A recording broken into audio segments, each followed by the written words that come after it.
Hey everybody, welcome back to Nerd News Today, and on this very special jumbo-sized episode, we're taking a look at this right here. This enormous statue we've got today is courtesy of Diamond Select, and this is their Lord of the Rings Cave Troll PVC diorama figure statue. Yes, that's a mouthful, but the real big thing here is that I wanted to show you guys this statue, not just because we love statues, but because there's one special thing that this statue does that most others in this Lord of the Ring line do not do.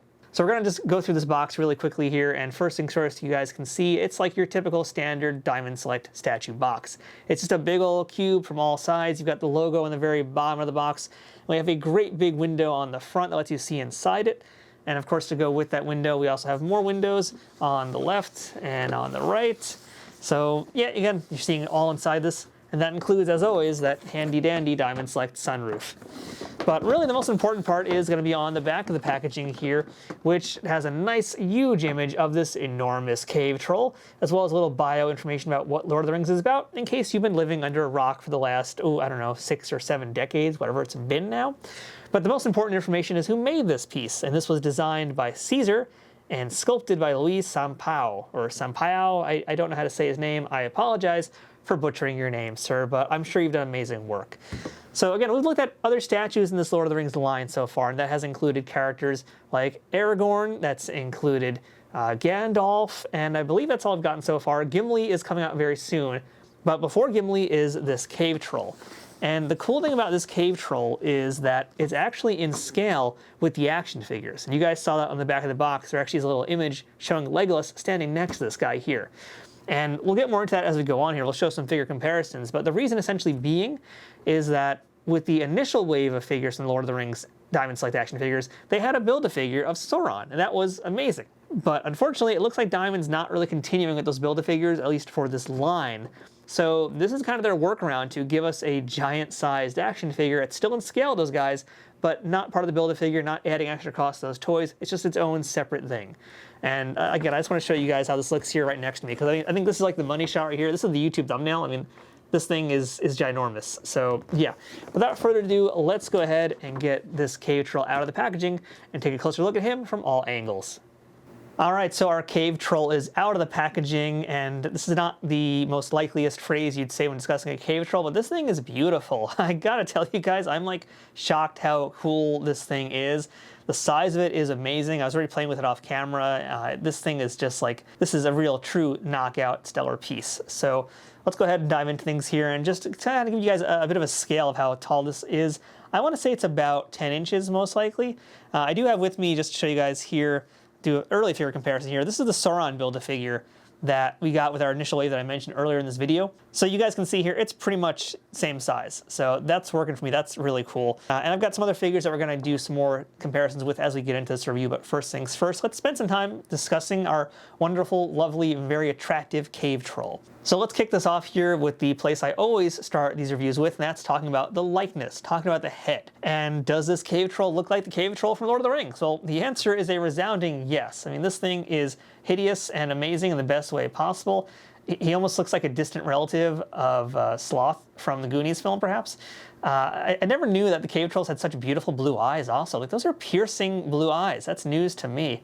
But yeah, I mean, this thing is amazing. Look at this, the great detail. You can see his nostrils, all the stuff going on with his mouth.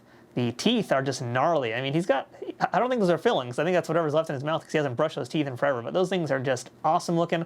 If you go back up, you'll see his brow as well. It's very kind of like caveman brow that he's got up here. I mean, he's not the brightest guy out there, but just look at the sculpting. And the texture, too, is what really makes this piece so good. I mean, the cave troll as a whole is all about the texture. But yeah, so much more here. I also want to turn this guy a little bit so you can see his little itty bitty ears. I mean, those are just kind of funny as well. But yeah, just look at all the great detail. And also, too, on top of that, too, just the great paint detail that we're already seeing in just the head alone. Now, you're also seeing right now in this tighter shot here, a little bit of his, I guess we'll call it his chain, his almost like little barbed wire necklace, perhaps. If you pull it a little bit, you're going to see how that wraps around his neck entirely here. And it's really, really sharp looking, very barbed. And it adds a lot of flavor to this troll as well. Mind you, this is not a troll you should be looking for its flavor, but just as a whole, the kind of attitude and tone of this piece here. So yeah, really cool off the bat here. let's start digging into the body and the pose. And the thing about this troll is that he doesn't exactly wear a lot. I mean, really, he's basically essentially naked. He just has a little bit of a loincloth on his waist here. So the outfit is essentially going to be about his skin. And what's interesting about the skin here is how much, again, texture this cave troll has. And just by touching him, too, you can really feel all of it. You know, typically we look at other statues, they're like superheroes or other people wearing all sorts of whatever outfits, and they're usually skin tight. But in the case of this cave troll who's wearing nothing, his armor is essentially all this sort of like flaky bit that you can see across his arms, and especially if you turn him around, you'll see on his back just all the texture that's going on here with them. I mean, it's honestly a really fun thing to touch. The tactile sensations that you're going to get from posing this guy and just picking it up is really wonderful. And for folks out there who are collectors, who, you know, that's the thing that matters to them, especially folks who are visually impaired, you're going to get a lot of stimulation out of the back of this guy here. And just in general, the way this guy is posed, he's a very, you know, I want to say Rubenesque figure, which if you don't know artsy terms, Rubens was a artist who worked in very voluminous characters. In other words, larger folks, right? So this troll is essentially very much that kind of like larger character. You could see here he's got kind of a big old pot belly. He's very muscular too, though. He's got very big arms that have defined muscles to them. You could see all across him, big old deltoids. Even on his back, you're seeing some large muscles going on there. And likewise, too, I should mention, his legs are enormous. This cave troll does not miss leg day. I don't think he's ever missed leg day, quite honestly. I mean, these things are beefy legs here. But yeah, back to the texture. I mean, all over, you're going to be feeling it. And what's cool, too, is like how muddy he looks and how crusty he looks. And he kind of feels that way, too. Like, whether this is his actual skin tone or just the fact that he's a cave troll and he's covered in all kinds of soot, I don't quite know. But you really kind of get that sensation of being dirty and crusty and gross and just filth-ridden. This is a filth-ridden cave troll, and that's so cool. It's so beautiful to have a filth-ridden cave troll. That's the words for it, right? Let's, I guess, talk a little bit about this loincloth, too. And we should mention, too, you can see that chain goes all the way down towards that loincloth. Great paint job on that. We got a big old belly button, too.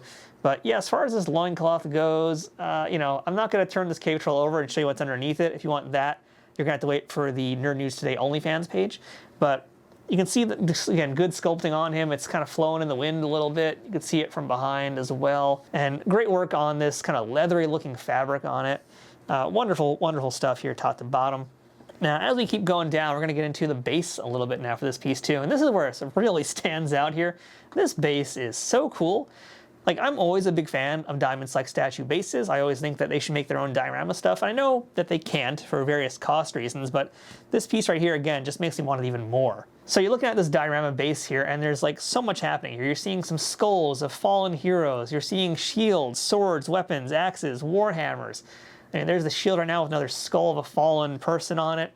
If I start to rotate a little bit, you'll see you've got more skulls. We've got a great big warhammer, which looks like something a dwarf would have probably left behind, as well as a battle axe from a dwarf. If I keep turning it too, you'll see there's his lovely looking toenails, which are hideous as heck.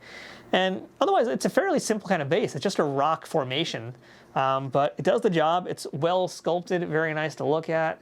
Great texture to it again. You know, we're getting a lot of really rough textures with this piece, and that's nice too.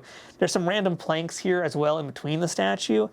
But overall, just, you know, really, really solid looking base with a lot of cool details on it that makes this a very exciting piece to look at. Now, even though our cave troll is this enormous hulking figure with massive, strong hands, he's not coming unarmed here. Our cave troll also comes with a sort of warhammer that he's got for himself too, which again, wonderful texture on it, great paint job, and overall the paint job has been real spectacular across the board here, as I've been hinting at and showing you guys. Lots of detail on this, but the texture of the warhammer too is just great. The handle for it's a little hard to show off on camera, but you guys can see that it's got like sort of some spiky bits on it. There's a lot going on with this weapon here. Just lots of really great little detail in that there. So that's essentially the cave troll by himself, but the big selling point of this piece, once again, is that he is in scale, supposedly, with Diamond Select Lord of the Rings action figures. So I've got a few with me today. We're going to test it out, and we already saw how he looks next to Sauron, which is amazing. He's a little bit bigger than Sauron, but that's because, again, our cave troll is on this base over here. But let's try a few of the other figures here. So I've got a Legolas, who we would have seen on the back of the packaging for this cave troll. That's how Legolas stands next to him. And I also have a Gandalf. So we're going to put him on this side over here. And I mean, it's looking pretty much to be in scale, I would say for sure. And then last but not least, I've got a Frodo to really round things out, and Frodo being the smallest character of the bunch. Now, the nice thing about all of these Lord of the Rings figures is that they have all been in scale with each other. I mean, they're all in different heights, different sizes. You know, Gimli has been a little bit taller than Frodo, who is among the smallest. The Hobbits are all the smallest. Legolas, Gandalf, Aragorn, the Orcs, they're all varying sizes. And that just makes it a very cool line, because so often you get toys and they're all the same size, and it's kind of boring, and maybe their scales are wrong. But with Lord of the Rings here, they're all over the place in the best way possible. So yeah, they're absolutely in scale with them. But what's really fun that we found out as we were going along here is, again, while this is a statue and not articulated, it does have some playability. And we discovered this earlier on because we have this big old hand that's up here. And we noticed as I was playing with this off camera before we started filming this, that you actually can fit certain toys inside his hand. And just like that, you've now got some actual playability, or not so even just playability, but the fact that you can now have like a whole setup of all your Lord of the Rings figures, and this cave troll isn't just kind of like this weird sort of albatross standing in the background. No, he's actually interacting with the action figures. So that is, like, to me, the coolest thing, the fact that you actually can put a figure inside his hand and he can hold it. So yeah, as far as doing it with other figures, I think it's going to depend on a figure-by-figure basis. Like, I think Legolas's waist might be a little too thin, unfortunately, but let's see. No, actually, okay, I spoke too soon. That's actually a perfect size as well. Like, that cave troll is holding up Legolas right there. That's so wild to me. That is really, really awesome. Now, unfortunately, I don't think Gandalf's going to really be able to be held by him because Gandalf has the cape. He's got a lot of other things in the way. So again, not every figure will be able to fit in his hand, but many of them will be. And I also decided, I wanted to see how the scale worked out. So I brought a few other figures here. So I've got myself a Mattel WWE Hulk Hogan figure. I've got a Jada Toys Street Fighter Ryu over here. So let's just see what else this cave troll can hold in his hands, shall we? I don't know if it's going to be able to handle the greatest warrior that's ever walked Earth, but let's see if he can hold him up in his hand as well. Yes, he can. Look at that. Wow, we got Ryu now in the cave troll's hand. This is getting better and better with each figure. We gotta try the big one here. We gotta try Hulk Hogan, because Hulk's on the larger scale, so he is actually a bit of a thicker figure compared to others. So he will be a true test of whether or not this cave troll is gonna be really versatile in holding up other figures here. Let's see if we got him.